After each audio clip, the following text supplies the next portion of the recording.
Assalamualaikum warahmatullahi wabarakatuh.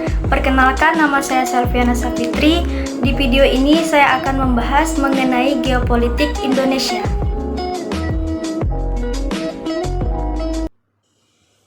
Yang pertama, pengertian geopolitik.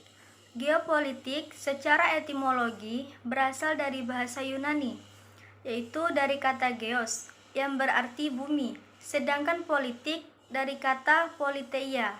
Poli berarti kesatuan orang-orang yang berdiri sendiri, sedangkan teia berarti urusan. Jadi politeia adalah kebijakan penyelenggaraan negara. Dan geopolitik itu adalah kebijakan politik negara yang berhubungan dengan letak geografis suatu negara. Selain itu, geopolitik juga dapat diartikan sebagai pemahaman tentang bagaimana faktor geografis dan lingkungan memengaruhi kekuatan dan kebijakan negara. Dengan demikian, geografis itu bersangkut paut dengan interaksi antara manusia dengan lingkungan hidupnya, sedangkan politik itu selalu berhubungan dengan kekuasaan atau pemerintahan. Geopolitik biasanya juga disebut sebagai wawasan Nusantara. Dalam hal ini, wawasan Nusantara adalah cara pandang bangsa Indonesia terhadap diri dan lingkungannya. Bangsa Indonesia sendiri memandang wawasan Nusantara itu sebagai visi dan perwujudan kebinekaan di Indonesia.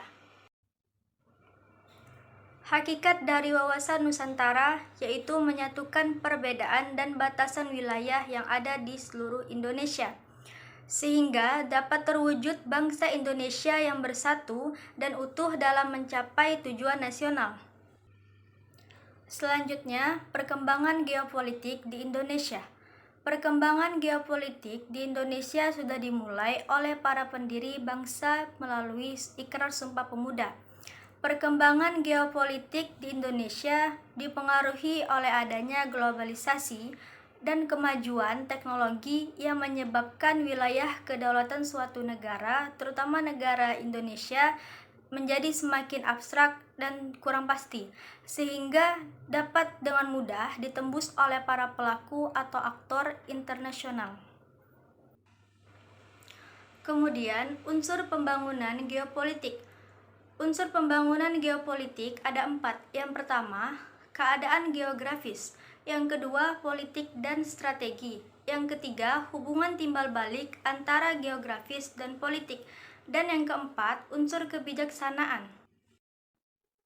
Adapun unsur-unsur geopolitik Indonesia diantaranya yang pertama, wadah, yaitu unsur ini terdiri dari wujud wilayah yang ditentukan oleh lautan dan gugusan ribuan pulau dan penduduk serta keanekaragaman budaya.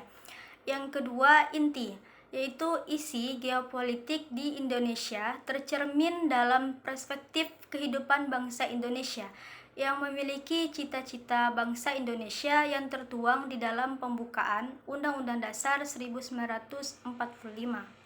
Dan yang ketiga, tata laku.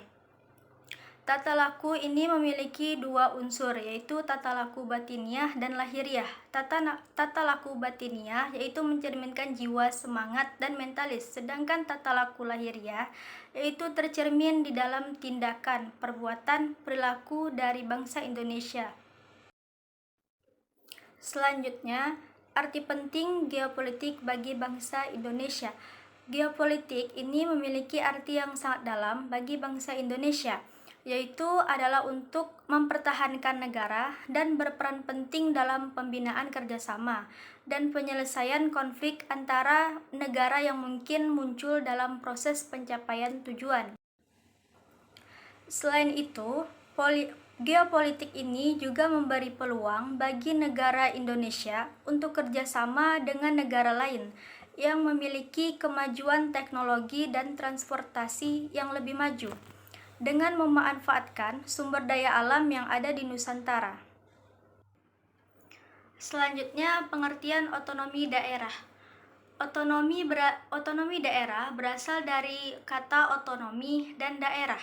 Dalam bahasa Yunani, otonomi berasal dari kata autos dan nomos.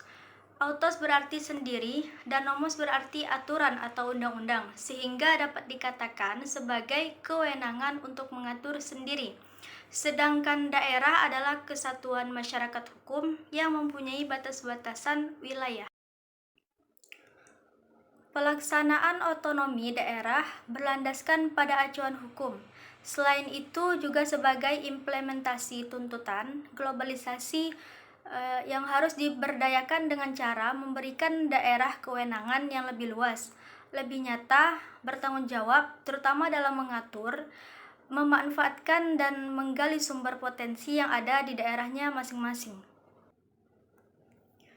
Selanjutnya, pentingnya otonomi daerah untuk dikembangkan, yaitu adalah yang pertama untuk terciptanya efisiensi dan efektivitas penyelenggaraan pendidikan.